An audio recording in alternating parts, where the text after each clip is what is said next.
ketika bahan bakar mulai naik gitu kan, dan juga banyak hal lah, artinya warga Amerika ini benar-benar nggak sanggup karena mereka memang selama ini hidup stabil gitu kan.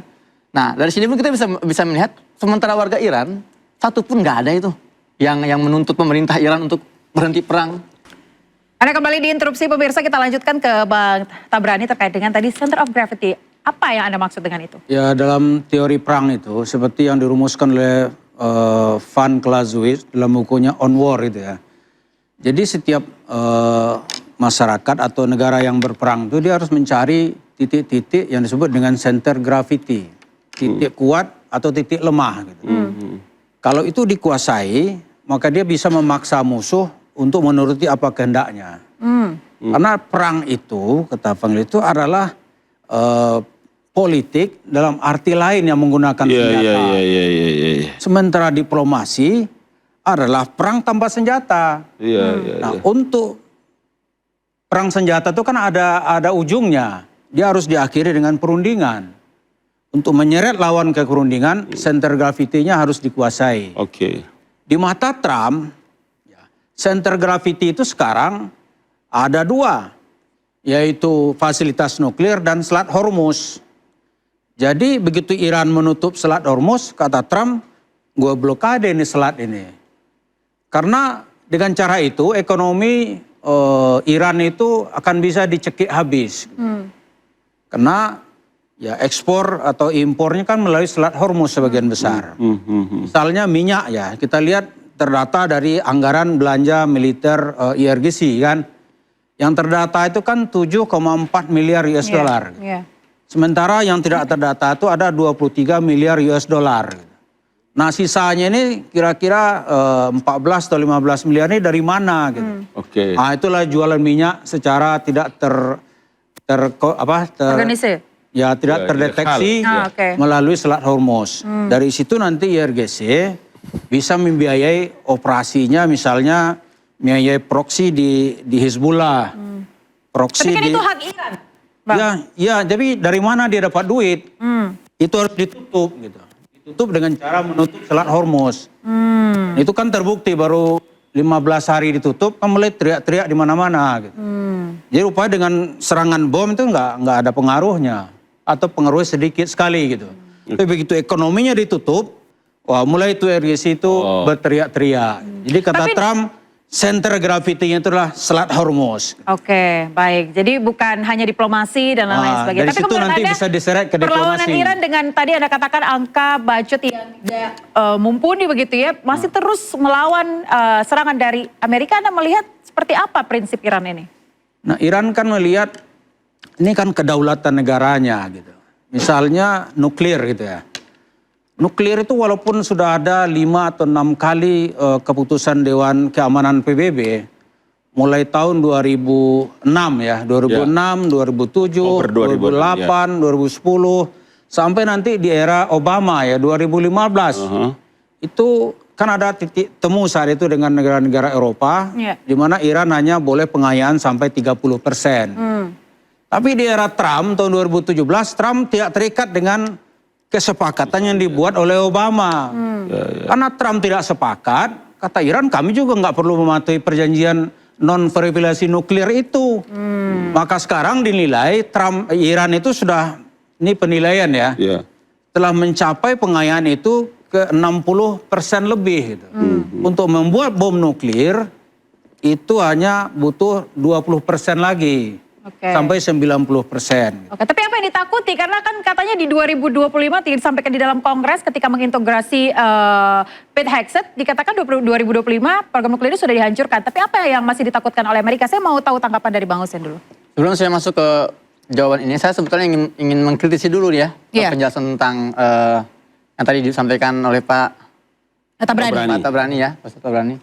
Kita membahas eskalasi antara Amerika dan Iran.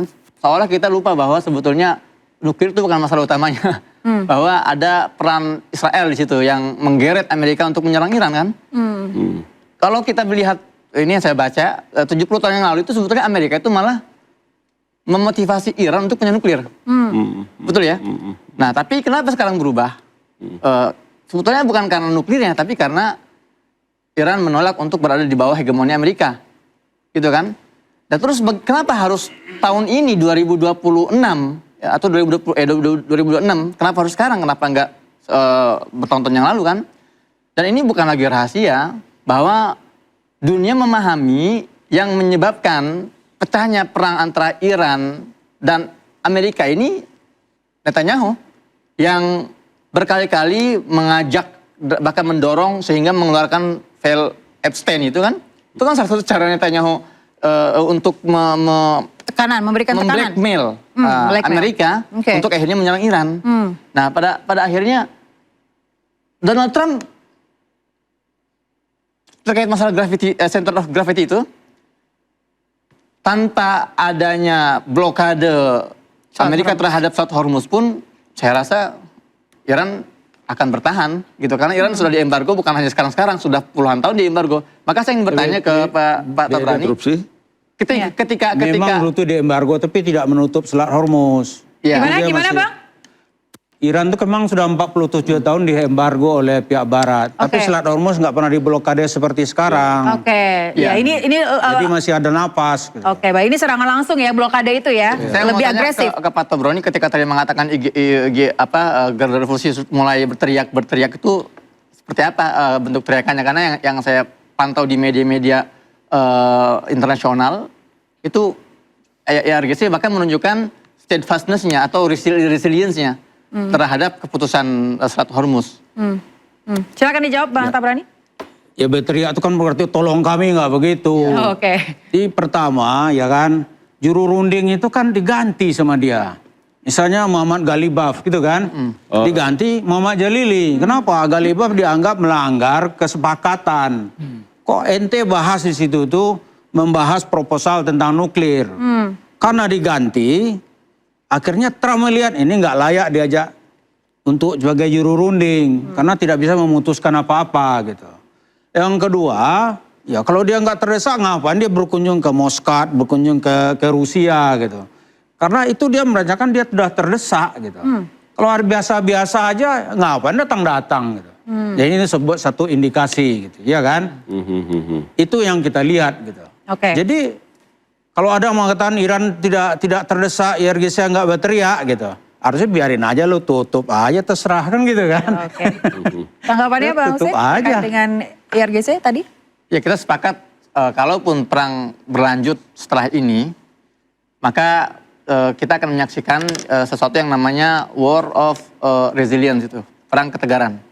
Dalam perang ketegaran ini ada dua variabel utama yang menentukan kemenangan atau kekalahan itu. Pertama kekuatan militer. Kedua, ketegaran warganya. Persis seperti yang terjadi di Gaza lawan Israel. Nah, saat ini kita bisa melihat kedua militer ini sama-sama kuat. Ya, semua mengklaim kemenangan. Nah, namun kita lihat perbandingan sangat jomplang ketika kita melihat ketegaran warganya. Viral misalnya di media sosial, seorang perempuan Amerika yang menangis, berteriak-teriak di dalam mobil ketika bahan bakar mulai naik gitu kan. Dan juga banyak hal lah, artinya warga Amerika ini benar-benar nggak sanggup. Karena mereka memang selama ini hidup stabil gitu kan. Nah dari sini pun kita bisa melihat sementara warga Iran satu pun nggak ada itu yang menuntut pemerintah Iran untuk berhenti perang. Yang ada bahkan warga Iran mengatakan kalau tersisa satu orang dalam perang ini maka lanjutkan perang itu. Gitu loh. Maka dari itu bentar. Nggak ada apa takut gitu. Kan misalnya orang demo di Iran kan dibunuh. Ya kalau kita bicara orang oposisi. Oposisi kita akan panjang lagi gitu kan. Kalau kita membahas masalah Koran-Koran Pahlavi itu bukan masuk kategori masyarakat yang mayoritas di sana kan. Bahkan kita tahu lah media-media barat juga kan memframing juga hal seperti itu, demonstrasi yang dikatakan ribuan dibunuh, kemudian di blow up di media-media dan itu nggak terbukti gitu kan. Yang saya bahas di sini adalah mayoritas masyarakat Iran yang selama ini memang berada di belakang pemerintah dan IGRC IRGC itu. Adapun masyarakat oposisi yang memang sejak awal itu berusaha untuk menggulingkan atau menggerogoti Iran dari dalam itu lain soal. Tapi yang kita saksikan hari ini masyarakat Iran semakin solid. Adapun terkait pergantian tadi dikatakan Ghalibaf itu ya diganti sebagai juru runding. Saya malah menarik tadi Bang Novel ketika mengatakan pergantian di Amerika lebih banyak. Jadi kita bisa katakan sebetulnya misi Amerika itu sukses. Ketika mereka berusaha untuk mengganti atau mengganti rezim, berhasil, tapi sayangnya rezim yang diganti malah di Amerika gitu. Bukannya ada di Iran. Gitu. Oke, Bang Tabrani, seperti apa Anda memastikan bahwa saya masih di Bang Tabrani ya, ingin membuat lebih tajam lagi terkait dengan tekanan internal di Amerika itu sendiri?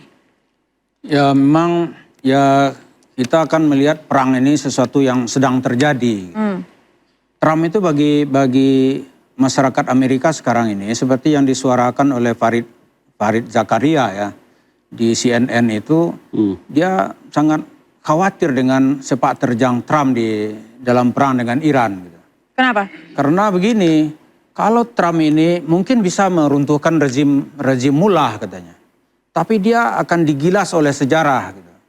Digilas sejarahnya begini, Amerika bisa mengalahkan Mullah tapi dia kehilangan Iran. Gitu.